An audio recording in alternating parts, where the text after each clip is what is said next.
여러분, AI가 단순히 기술 발전을 넘어서요, 우리나라의 교육, 일자리, 심지어 우리가 삶의 마지막을 맞이하는 방식까지 완전히 바꿀 수 있다면 어떨 것 같으세요? 오늘 이 시간에는 AI를 통해서 더 행복한 국가를 만들겠다는 한국의 미래에 대한 아주 혁명적인 청사진을 한번 자세히 들여다보겠습니다. 이 모든 거대한 비전은요, 바로 이 한 문장에서 시작됩니다. 이건 그냥 기술이 좀 발전했다 이런 차원이 아니라는 거죠. 사회의 근간을 뒤흔드는 혁명이라고 선언하는 겁니다. 그런데 지난 혁명하고는 목표부터가 완전히 다릅니다. 자, 바로 이 지점에서 이 비전이 가진 핵심 철학이 딱 드러나는 거죠. 생각해보세요. 과거의 IT 혁명은 우리나라 잘 살게 만들자, 즉 부강한 나라가 목표였잖아요. 그런데 지금 이야기하는 이 AI 혁명은요, 방향을 완전히 틀었어요. 국가가 아니라 국민 한 사람 한 사람의 삶, 그러니까 행복한 나라를 만들자는 겁니다. 와, 이건 뭐 국가의 목표 자체가 완전히 바뀐 거라고 볼 수 있겠죠. 그럼 이 거대한 AI 혁명, 대체 어디서부터 시작해야 할까요? 그 첫 번째 목표는 바로 이 비전이 딱 꼬집어 말하는 국가 최대의 스트레스를 해결하는 것. 네, 바로 교육입니다. 맞습니다. 바로 대학 입시 제도죠. 한 사람의 인생이 단 몇 번의 시험으로 좌우되는 것 같은 이 시스템이야말로 이 혁명이 가장 먼저 풀어야 할 핵심 과제라고 보는 겁니다. 그렇다면 대안은 뭘까요? 한마디로 교육의 판을 바꾸자는 겁니다. AI를 이용해서 전 세계에 있는 최고의 강의들을 나한테 딱 맞게 추천받고 4년제 대학 졸업이 배움의 끝이 아니라 평생에 걸친 배움의 시작이 되게 하는 거죠. 궁극적으로는요, 지금 우리가 아는 이런 형태의 대학 입시가 아예 사라지는 사회를 그리고 있는 겁니다. 교육에 이어서 이번에는 우리의 일에 대한 생각을 정면으로 건드립니다. 정년이라는 개념 자체가 없는 사회, 혹시 상상해 보셨나요? 핵심은 이거예요. 한 직장에서 평생 일하다가 정해진 나이가 되면 은퇴하는 이른바 평생 직장이라는 모델이 더 이상 통하지 않는다는 선언이죠. 이건 이제 산업시대의 유물이 되어가고 있다는 겁니다. 이 숫자 과연 뭘 의미할까요? 바로 미래의 직장에서 나이라는 게 얼마나 중요할까? 그 중요도를 나타내는 겁니다. 말 그대로 제로가 된다는 거죠. 여러분의 나이가 더 이상 가치를 평가하는 잣대가 되지 않고 오직 실력만으로 인정받는 사회. 그렇게 되면 정년이라는 말 자체가 뭐 자연스럽게 사라지지 않겠어요? 일하는 방식의 변화는 결국 우리가 나이 들어가는 방식과도 연결될 수밖에 없겠죠. 이제 이 비전의 가장 개인적이면서도 어쩌면 가장 중요한 부분, 바로 의료와 돌봄의 혁신에 대해 이야기해 볼 시간입니다. 우리 삶의 마지막 존엄성에 대한 문제죠. 80%. 정말 충격적인 숫자죠. 이게 바로 우리나라 어르신들이 요양시설에서 마지막 날을 보내는 비율이라고 합니다.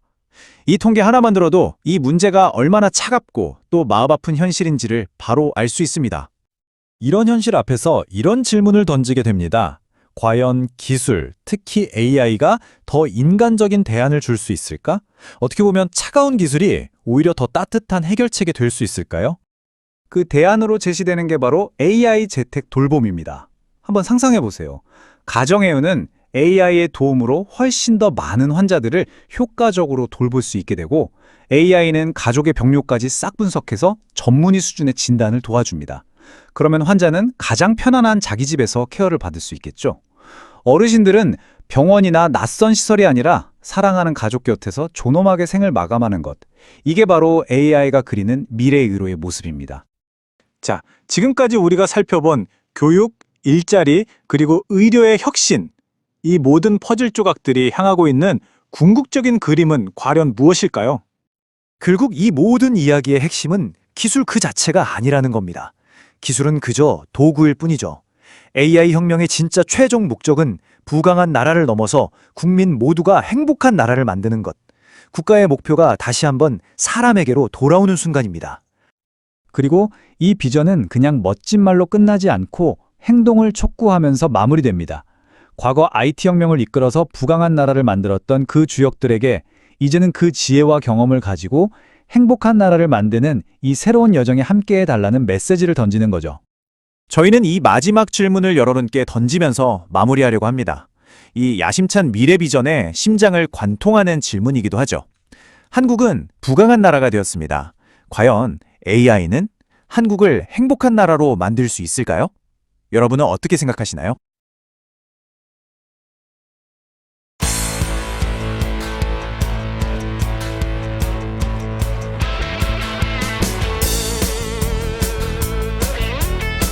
지금 한국 경제에 정말 거대한 변화의 바람이 불고 있습니다. 60년 넘게 산업계를 이끌어온 하나의 거인이 인공지능이라는 이 거대한 파도 앞에서 스스로를 허물고 완전히 새로운 탄생을 선언했거든요.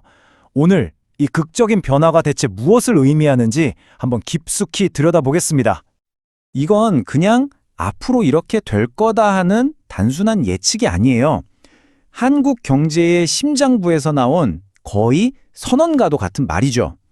AI가 그냥 기술 하나 발전하는 수준이 아니라 아예 문명의 흐름 자체를 바꿔버리는 변곡점이 될 거라는 겁니다. 자, 그럼 이런 거창한 선언 뒤에 과연 어떤 구체적인 계획이 숨어 있을까요? 코리아잉크는 이 AI 혁명의 시대를 어떻게 맞이하고 있을까요? 지금부터 그 속을 한번 들여다보죠. 모든 큰 변화는요, 보통 상징적인 사건 하나로 시작되곤 하죠. 그 첫걸음은 60년 넘게 한국 산업의 심장이나 다름없었던 한 기관이 스스로의 이름을 버린 바로 그 사건이었습니다.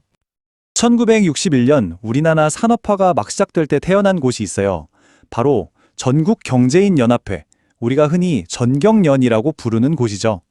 수십 년 동안 한국의 대기업들을 대표하면서 경제성장의 상징처럼 여겨졌습니다.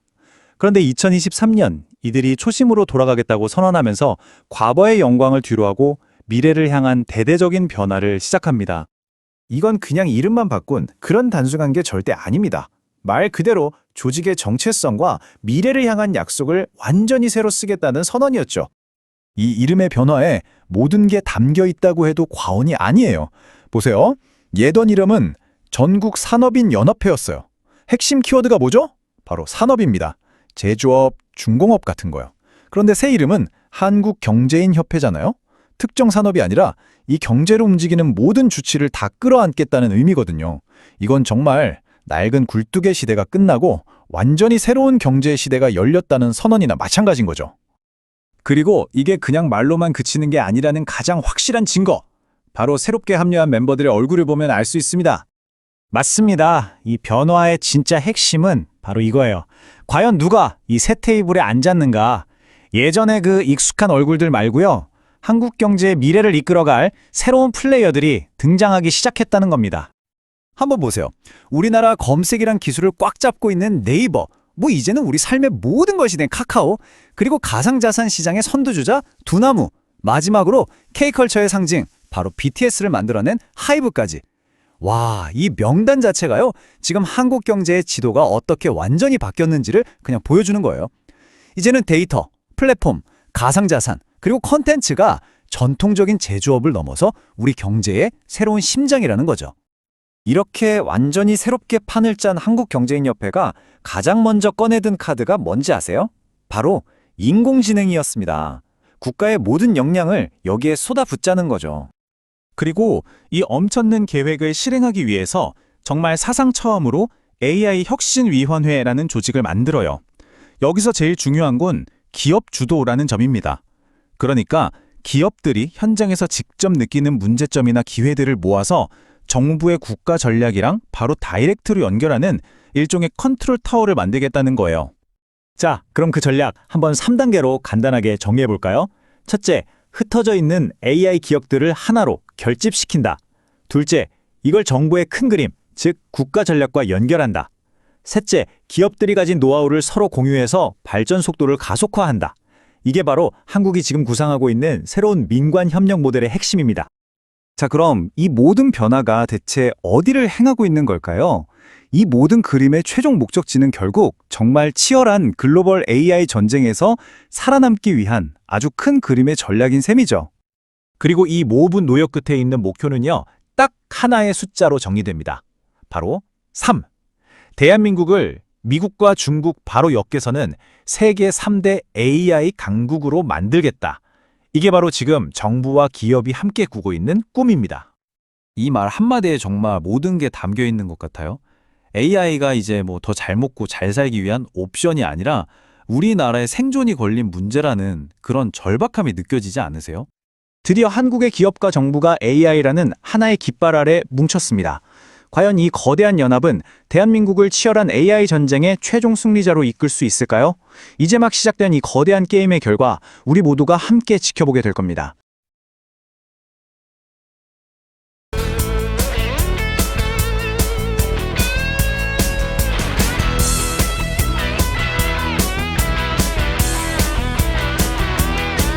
지금 한국이요, 국가의 미래를 걸고 정말 거대한 도박을 하고 있습니다. 뭐냐면 바로 인공지능, AI로 경제 전체를 완전히 뜯어고치겠다는 무려 1조 달러 규모의 계획이에요. 오늘 이 엄청난 계획에 대해 한번 자세히 파헤쳐 보겠습니다. 자, 그럼 도대체 왜 이런 거대한 계획을 세운 걸까요? 이걸 이해하려면 먼저 지금 한국 경제가 처한 냉정한 현실부터 봐야 합니다. 우리가 알던 그 한강의 기적, 그 신화가 지금 심각한 기로에 서 있거든요. 지난 수십 년간 정말 쉴 새 없이 달려온 성장 엔진이 이제 멈춰서고 있어요. 이걸 보여주는 여러 수치들이 있는데 이건 그냥 우려된다 수준이 아니라 거의 경고등이 켜진 거라고 봐야 합니다. 생각해 보세요. 우리가 IMF, 외환 위기나 코로나 팬데믹 같은 정말 엄청난 위기를 빼면 한국 경제가 0%대 성장을 한 적이 거의 없었어요. 그런데 지금 바로 그런 일이 벌어지고 있는 겁니다. 올해 성장률 전망치가 0.9%, 우리나라가 가진 잠재 성장률의 절반도 안 되는 정말 충격적인 숫자죠. 자, 그럼 이 위기를 어떻게 돌파할 것인가? 여기서 한국 정부가 내놓은 답이 정말 과감합니다. 조금 고치고 개선하는 수준이 아니에요. 아예 국가의 운명을 걸고 거대한 베팅을 하기로 한 거죠. 그 대상이 뭐냐? 바로 인공지능, AI입니다. 근데 이런 얘기 많이 들어보셨을 거예요. 한국은 AI 경쟁에서 이미 늦었다. 그런데 정부의 생각은 좀 달라요. 관점을 바꾼 거죠. 진짜 기회는 미국처럼 챗 GPT 같은 걸 만드는 게 아니라 그렇게 만들어진 AI를 어떻게 잘 활용하느냐에 있다는 겁니다. 바로 현실 세계에 적용하는 것, 이게 핵심이라는 거죠. 자, 그럼 그 핵심 아이디어가 대체 뭔지 한번 파고 들어가 볼까요? 이건 단순히 컴퓨터 속 소프트웨어 얘기가 아니에요. 이걸 바로 피지컬 AI 전략이라고 부릅니다. 피지컬 AI, 이름이 좀 어렵죠? 근데 핵심은 되게 간단해요.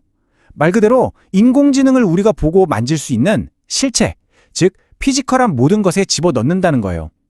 공정에 있는 로봇팔, 도로 위를 달리는 자율주행차, 심지어 우리 집 거실에 있는 가전제품까지 전부 다요. 이게 바로 한국이 노리는 글로벌 전략의 핵심입니다. 한번 보세요. 미국이 AI의 소프트웨어 두뇌를 만드는데 세계 최고잖아요. 그럼 한국은 뭐가 있죠? 맞아요. 세계 최고 수준의 하드웨어 몸체를 만들 수 있는 제조업이 있죠. 아무리 똑똑한 두뇌도 그걸 움직일 몸이 없으면 아무것도 못하잖아요. 바로 그 몸, 그 완벽한 파트너가 한국이 될 수 있다는 겁니다. 이게 민간 산업으로 들어오면요, 말 그대로 모든 게 바뀝니다. 공상과학 영화에서나 보던 것들이 현실이 되는 거예요. 사람처럼 학습하고 움직이는 휴머노이드 로봇, 알아서 최적의 경로를 찾아 물건을 배송하는 드론, 그리고 문제가 생기기 전에 미리 예측해서 알려주는 AI 공장까지 완전히 새로운 차원의 스마트 제품과 공장의 시대가 열리는 거죠. 그리고 이런 변화는 산업 현장에만 머무는 게 아니에요. 우리 생활과 직결된 공공 서비스까지 깊숙이 들어옵니다. 예를 들면 AI가 도움이 필요한 복지 사각지대를 알아서 찾아내고 신약 개발 속도를 획기적으로 높이고 심지어 위험한 화재 현장에 사람이 들어가기 전에 AI 드론이 먼저 날아가서 인명을 구하는 거죠. 정부가 훨씬 더 똑똑하고 또 훨씬 더 빠르게 움직일 수 있게 되는 겁니다. 자, 근데 이렇게 거창한 비전 말만으로는 안 되겠죠. 당연히 이걸 현실로 만들려면 어마어마한 투자가 필요합니다. 단순히 기술 개발뿐만 아니라 돈과 사람에 대한 막대한 투자가 뒤따라야만 해요. 그래서 정부가 가장 먼저 뭘 했냐? 돈부터 풀었습니다. 연간 AI 예산을 기존의 무려 3배, 10조 원으로 확 늘렸어요. 이건 그냥 돈 걱정 말고 한번 해봐라. 이 AI 혁명이 돈 때문에 멈추는 일은 없게 하겠다는 아주 강력한 신호라고 볼 수 있죠. 근데 이게 끝이 아니에요. 더 엄청난 게 있습니다. 무려 150조 원. 정말 천문학적인 숫자죠? 이 돈으로 펀드를 만들어서 아이디어는 좋은데 돈이 없는 유망한 AI 스타트업들이 바로 세계적인 기업으로 클 수 있도록 말 그대로 판을 깔아주는 겁니다.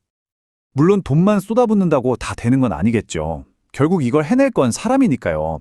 그래서 초등학교 코딩 교육부터 시작해서 대학, 심지어 군 복무 기간까지 활용하고 나아가 창업까지 지원하는 이른바 AI 인재 파이프라인을 만들고 있습니다.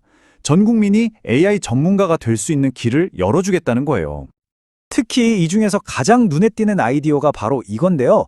모든 남성이 거쳐야 하는 군 복무 기간 있잖아요. 그 2년 가까운 시간을 그냥 보내는 게 아니라 아예 집중적인 AI 훈련소로 바꾸겠다는 겁니다.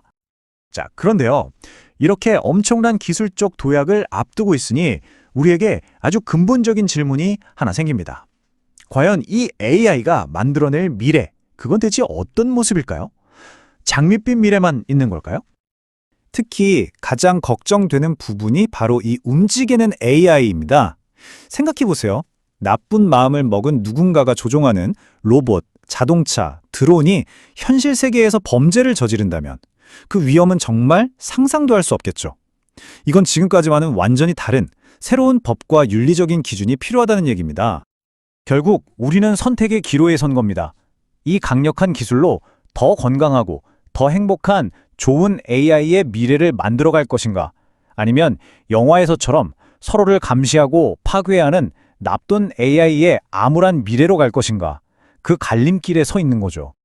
그리고 지금 한국은 우리가 이 기술을 선한 방향으로 이끌 수 있다는 쪽에 국가의 미래 전치를 걸었습니다. 과연 한 국가가 의지를 가지고 다음 시대의 기적을 만들어낼 수 있을까요? 전 세계가 지금 그 도전을 지켜보고 있습니다.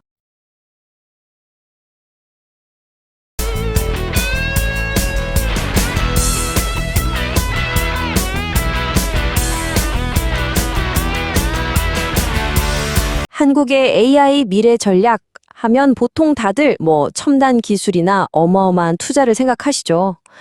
근데 만약에 그 진짜 청사진이 실패라고 낙인 찍혔던 과거 속에 숨겨져 있다면 어떨까요? 오늘 한국 AI의 부활 스토리 한번 깊이 들여다보겠습니다. 이 말, 과학기술정보통신부의 고위 관료가 직접 한 말입니다. 아니, 보통은 미래 전략 발표할 때 성공 사례를 막 내세우잖아요? 근데 왜 굳이 실패한 정책을 꺼내 들었을까요? 바로 그 이유를 아는 게 한국의 새로운 AI 전략을 이해하는 가장 중요한 첫걸음입니다. 자, 이 실마리를 찾으려면요, 시간을 좀 되돌려봐야 해요. 우리나라 ICT 역사에서 두고두고 회자되는 세 가지 실패 사례가 있거든요. 위피, 와이브로, 그리고 DTV 표준 논쟁. 이거 이름만 들어도 그거 하시는 분들 계실 거예요. 정부가 진짜 야심차게 밀어붙였지만 결국 아이폰이 등장하고 글로벌 표준에 밀리면서 막대한 세금만 날렸다고 비판받았던 바로 그 정책들이죠. 근데 말이죠. 우리가 그냥 실패했다, 이렇게만 알고 있던 그 이야기에 엄청난 반전이 숨어 있다면 어떨까요? 지금부터 그 뒷 이야기를 한번 들여다보겠습니다. 자, 한번 보시죠. 이게 정말 놀랍습니다. 위피를 의무적으로 탑재해야 했기 때문에 우리나라 제조사들은 아이폰 대신 안드로이드에 올인할 수밖에 없었어요. 근데 그 결과가 뭔지 아세요? 바로 세계 스마트폰 시장 1위였습니다. 또 실패로 끝난 줄 알았던 와이브로는 4G와 5G 핵심 기술의 밑거름이 됐고요. 그 치열했던 DTV 표준 논쟁은 삼성이 대형 TV 시장을 거의 20년 가까이 지배하는 결정적인 계기가 됐습니다. 그러니까 핵심은 바로 이겁니다. 단기적으로 보면 분명 실패처럼 보였던 정책들이 길게 봤을 때는 한국의 글로벌 ICT 리더십을 만든 아주 단단한 주춧돌이 됐다는 거죠. 바로 이 실패를 자산으로 바꾸는 힘, 이게 바로 한국의 새로운 AI 국가 전략에 그대로 녹아있는 DNA인 겁니다. 자, 그럼 이제 다시 현재로 돌아와 볼까요? 과거의 이런 교훈을 가슴에 품고 한국이 뛰어든 지금의 전쟁터는요, 정말 말 그대로 AI 패권을 둘러싼 글로벌 군비 경쟁, 그 한복판입니다. 지금 세계는 미국과 중국 두 거인을 중심으로 돌아가고 있죠. 미국은 스타게이트 같은 진짜 천문학적인 돈을 쏟아붓고 또 반도체 수출 통제라는 아주 강력한 방패를 써서 기술 패권을 지키려고 합니다. 여기에 맞서서 중국은 국가가 주도하는 펀드랑 오픈소스 생태계로 따라잡고 있고요. 이런 거인들 싸움에서 한국은 대체 어떤 카드를 꺼내들었을까요? 한국에 내놓은 답은요, 그냥 어설프게 따라가는 게 아니었습니다. 바로 세계 3대 강국으로의 도약. 이건 그냥 슬로건이 아니에요. 대한민국의 새로운 국가 비전, 바로 그 자체입니다. 모든 야망이 바로 이 숫자 3 안에 다 담겨 있습니다. 목표가 그냥 상위권에 한번 들어보겠다 이런 게 아니에요. 미국과 중국 이 두 거인의 바로 뒤를 잇는 명실상부한 세계 3위 AI 강국이 되겠다는 선언인 거죠. 에이, 너무 허황된 꿈 아니냐고요? 자, 이 그래프를 한번 보세요. 전체적인 AI 순위로 보면 6위인데 AI 기술의 심장이라고 할 수 있는 AI 모델 역량, 이걸로만 따지면요. 벌써 미국, 중국, 바로 다음 3위까지 올라와 있습니다. 그러니까 이게 그냥 하는 말이 아니라는 거죠. 자, 이 엄청난 목표를 이루기 위해서 정부가 세운 3가지 큰 기둥이 있습니다. 첫째, 최고의 인프라를 깔고, 둘째, AI로 사회를 확 바꾸고, 셋째, 그 모든 혜택이 국민 모두에게 돌아가게 하겠다는 거예요. 자, 하나씩 뜯어볼까요? 첫 번째 기둥의 핵심, 바로 자원입니다. 뭐니 해도 AI 개발은요, 이 GPU라는 고성능 반도체를 얼마나 손에 쥐느냐, 여기에 달려 있잖아요. 그래서 인재들이 이 GPU를 찾아 해외로 나가는 걸 막기 위해 무려 5만 개가 넘는 GPU를 정부가 직접 사들여서 AI 고속도로라는 국가 인프라를 쫙 깔아주겠다는 겁니다. 와, 이건 정말 어마어마한 투자예요. 두 번째 기둥에서는요, 와, 정말 독특한 아이디어가 나옵니다. 최고의 AI 모델을 그냥 누가 만들어주길 기다리는 게 아니라 마치 올림픽 국가대표 뽑듯이 아주 치열한 선발전을 열어서 직접 키워내겠다는 거예요. 그 방식이요? 정말 혹독합니다.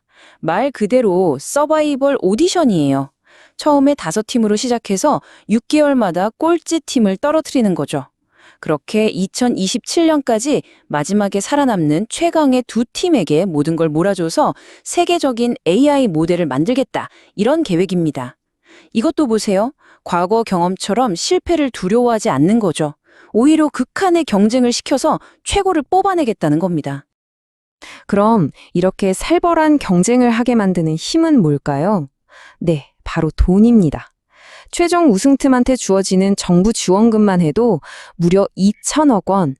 이 숫자 하나만 봐도 정부가 얼마나 진심인지 알 수 있죠. 자, 마지막 세 번째 기둥은 규제에 대한 아주 다른 접근법입니다.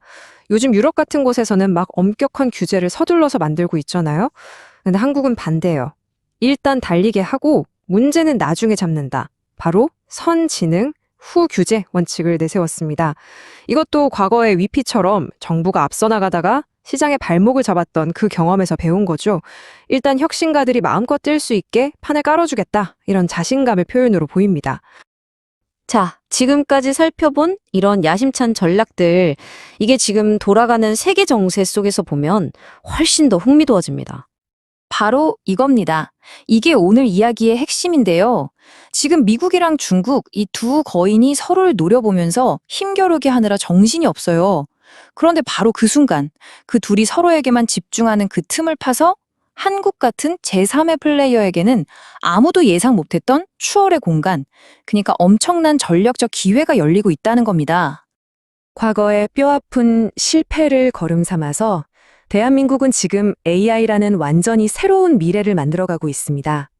과연 이 대담하고 또 어떻게 보면 굉장히 독특한 전략이 세계를 깜짝 놀라게 할 또 하나의 성공 신화가 될 수 있을까요?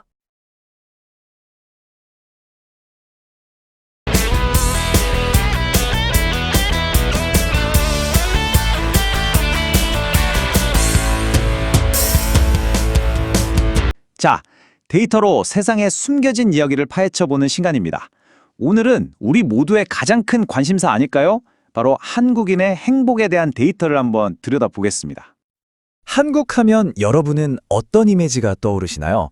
아마 많은 분들이 이런 좀 어두운 지표들을 먼저 떠올리실지도 몰라요. 바로 세계 최고 수준이라는 이 자살률이죠.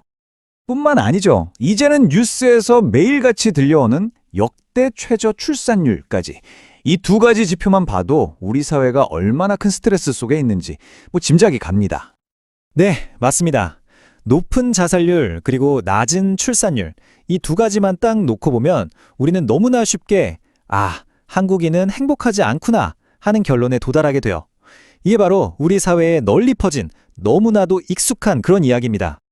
그런데 만약에 말이죠. 이 데이터들이 사실은 전혀 다른 이야기를 하고 있다면 어떨까요? 지금부터 우리가 너무나 당연하게 생각했던 이 연결고리들을 제가 하나씩 끊어보겠습니다.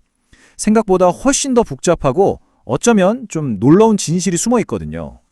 자, 첫 번째는요. 바로 한국의 행복 역설입니다. 우리가 가진 상식을 완전히 뒤엎는 이야기부터 한번 시작해 볼게요. 보통 우리가 생각할 때 행복한 나라일수록 아이를 많이 낳고 자살률은 낮을 것이다. 이렇게 생각하잖아요. 너무 당연해 보이죠? 근데요, 데이터를 보면 완전 정반대의 결과가 나옵니다. 오히려 행복한 나라에서 출산율은 더 낮고 자살률은 더 높은 경향을 보인다는 거죠. 정말 이상하지 않나요? 이 표를 보시면 그 이유를 좀 짐작해 볼 수 있습니다. 바로 경제 성장이라는 변수가 중간에 끼어 있기 때문인데요. 나라가 부유해질수록 국민의 행복도는 올라갑니다. 근데 이상하게도 출산율은 떨어지고 자살률은 오히려 올라가는 경향을 보인다는 거죠. 그러니까 행복, 출산, 자살이 완전히 서로 다른 규칙으로 움직이고 있었던 거예요. 결국 이게 무슨 말이냐면요. 우리가 행복이라는 이 하나의 단어에 너무 많은 걸 담으려고 했다는 겁니다. 이 거대한 개념을 제대로 알려면 행복을 그냥 하나의 점수가 아니라 여러 조각으로 나누어서 살펴봐야 한다는 거죠. 우리가 흔히 말하는 주관적인 행복, 이것조차도 마찬가지입니다. 어떻게 질문하느냐에 따라서 한국인의 행복 순위가 말 그대로 하늘과 땅 차이로 벌어지거든요. 자, 한번 보실까요? 당신의 삶에 전반적으로 만족하십니까? 이렇게 크게 물어보면 한국은 세계 50위권으로 꽤 높은 편에 속해요. 그런데요, 질문을 바꿔서 어제 즐거웠나요? 많이 웃었나요? 와 같이 아주 구체적인, 일상적인 감정을 물어보면요, 순위가 100위권 밖으로 그냥 뚝 떨어집니다. 이게 뭘 의미할까요? 우리는 괜찮은 삶을 살고 있을지는 몰라도 즐거운 하루하루를 보내지는 못하고 있다는 뜻이겠죠. 근데 여기서 이야기가 끝이 아닙니다. 더 중요한 사실이 있어요. 방금 본 이 평균값 뒤에는요, 대한민국이라는 한 나라 안에 존재하는 정말 두 개의 극단적인 세상이 숨겨져 있습니다. 바로 행복 불평등의 문제입니다. 이 그래프를 한번 보세요. 이건 정말 충격적입니다. 한국에서 가장 행복한 상위 25%는요, 전 세계 행복 1위 국가인 핀란드 사람들만큼이나 행복감을 느껴요. 그런데 가장 불행한 하위 25%는 수십 년간 전쟁을 겪은 아프가니스탄 사람들 수준으로 불행합니다. 이게 무슨 말이냐면 한 나라 안에 핀란드와 아프가니스탄이 그냥 공존하고 있는 셈인 거죠. 그렇다면 과연 누가 가장 행복하고 또 누가 가장 불행할까요? 이 데이터는 그 답을 아주 명확하게 보여줍니다. 바로 2030 젊은 여성들의 행복감이 가장 낮고요. 반대로 50대 이상 남성들의 행복감이 가장 높은 것으로 나타났습니다. 바로 여기서 우리는 굉장히 중요한 문제를 발견하게 됩니다. 우리 사회의 주요 정책을 결정하는 분들은 주로 행복감이 가장 높은 집단, 바로 50대 이상 남성들이죠. 반면에 가장 큰 어려움을 겪고 있는 집단은 20대 여성들이고요. 이 두 집단 사이에 존재하는 이 거대한 인식의 차이가 어쩌면 문제 해결을 더 어렵게 만드는 근본적인 원인일지도 모릅니다. 자, 그럼 이제 어떻게 해야 할까요? 문제를 이렇게 정밀하게 분석했으니까 이제는 그냥 막연하게 행복한 나라를 만들자, 이런 구호를 외칠 때가 아니죠. 구체적이고 또 실행 가능한 두 가지 제안에 한번 집중해 보겠습니다. 서울대 행복연구센터의 최인철 교수님은 우리 삶에서 가장 중요한 두 공간, 바로 직장과 학교에서부터 시작해야 한다고 제안하는데요. 이 두 곳을 바꾸는 것만으로도 정말 큰 변화를 만들 수 있다는 것이죠. 첫 번째는 바로 마음 건강 검진입니다. 이게 뭐냐면 회사가 직원들한테 신체 건강 검진 해주듯이 정신 건강 검사도 의무적으로 제공하는 거예요. 물론 직원은 자율적으로 참여 여부를 결정할 수 있고요. 개인의 결과는 철저하게 비밀이 보장됩니다. 하지만 익명으로 처리된 전체 데이터는 회사가 조직 문화를 개선하는데 아주 유용하게 활용될 수 있겠죠? 이거 이미 일본에서는 성공적으로 시행 중인 제도라고 합니다. 두 번째 제안의 무대는 학교입니다. 근데 이거 정말 놀라운데요.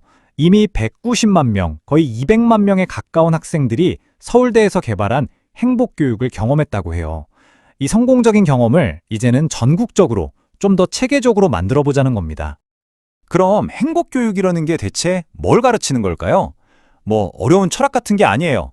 여기 보시는 것처럼 존중, 자율, 유능, 성장, 관계 이런 것들, 그러니까 인간이라면 누구나 느끼고 싶은 5가지 핵심적인 심리적 욕구를 우리 일상생활 속에서 어떻게 채울 수 있는지 그 구체적인 방법과 습관을 배우는 겁니다.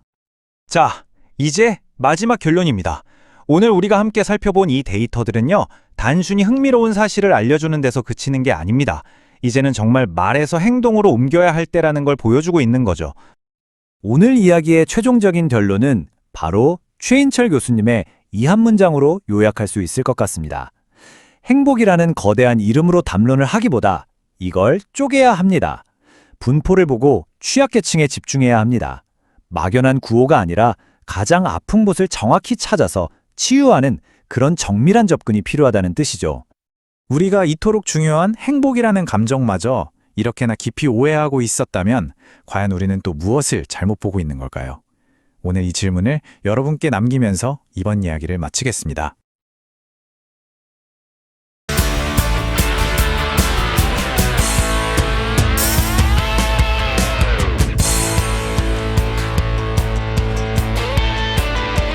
한국 사회를 들여다보면 참 흥미로운 지점이 하나 있습니다. 바로 역설이죠. 그런데 이 역설의 한가운데 어쩌면 모든 걸 바꿔놓을지도 모를 아주 강력한 신기술, AI가 등장했습니다. 오늘 이 문제에 대해 한번 깊이 파고들어 보려고 합니다. 자, 여기 하나의 수수께끼가 있습니다. 한국은 경제력만 보면 세계 10위권에 드는 대단한 나라인데 정작 국민들이 느끼는 행복도는 OECD 국가 중에서 거의 꼴찌 수준이라는 거죠. 아니, 도대체 왜 이런 일이 벌어지는 걸까요? 이게 바로 전문가들도 정말 고심하고 있는 질문입니다. 왜 이 둘 사이에 이렇게 큰 간극이 생긴 걸까? 그런데 이제 인공지능이라는 아주 강력한 변수가 이 복잡한 방정식에 뛰어들었습니다. 네, AI는 우리 사회를 완전히 바꿔놓을 준비가 끝났습니다. 근데 이 변화가 과연 우리를 더 행복하게 만들어줄까요? 아니면 그 반대일까요? 정말 뜨거운 논쟁거리입니다. 한쪽에서는요, 마치 예전 산업혁명 때처럼 대규모 실업 사태가 벌어질 거다, 또 AI를 이용한 신종사기가 판을 칠 거다, 이런 두려움이 아주 큽니다. 하지만 다른 한편에서는 AI가 완전히 새로운 기회를 만들고 우리가 오랫동안 풀지 못했던 사회 문제들을 해결해 줄 거라는 엄청난 기대감도 공존하고 있죠. 먼저 경제적인 관점에서 이 문제를 어떻게 봐야 할지 광노성 교수의 분석을 한번 들어보겠습니다. 이분은 지금 우리가 느끼는 두려움의 답을 역사 속에서 찾고 있거든요. 곽 교수는 1800년대에 노동자들이 자기들 일자리를 빼앗을 거라고 기계를 부셨던 러다이트 운동 있잖아요. 지금 우리가 AI에 대해 느끼는 불안감이 그때랑 똑같다고 보는 겁니다. 그러니까 기술은 완전히 새로운데 그걸 마주한 인간의 두려움은 예나 지금이나 같다는 거죠. 그런데 곽 교수는 문제가 단지 기술에만 있는 게 아니라고 말합니다. 한국처럼 집단을 중시하는 문화에서는 사람들이 끊임없이 남하고 나를 비교하게 되잖아요. 이게 오늘날의 불평등과 맞물리면서 불행하다는 감정을 훨씬 더 크게 만든다는 겁니다. 그럼 어떻게 해야 할까요? 곽 교수의 해법은 아주 명쾌합니다. 핵심은요, 미국이나 중국 같은 거대 기업들과 정면으로 싸우지 말라는 거예요. 대신에 한국이 잘하는 거, 예를 들면 제조업 데이터를 활용한 버티컬 AI 같은 틈새 시장을 파고들고 AI 때문에 힘들어질 수 있는 사람들을 위한 아주 정교한 맞춤형 정책을 펴야 한다고 주장합니다. 자, 이번에는 완전히 다른 관점에서 한번 볼까요?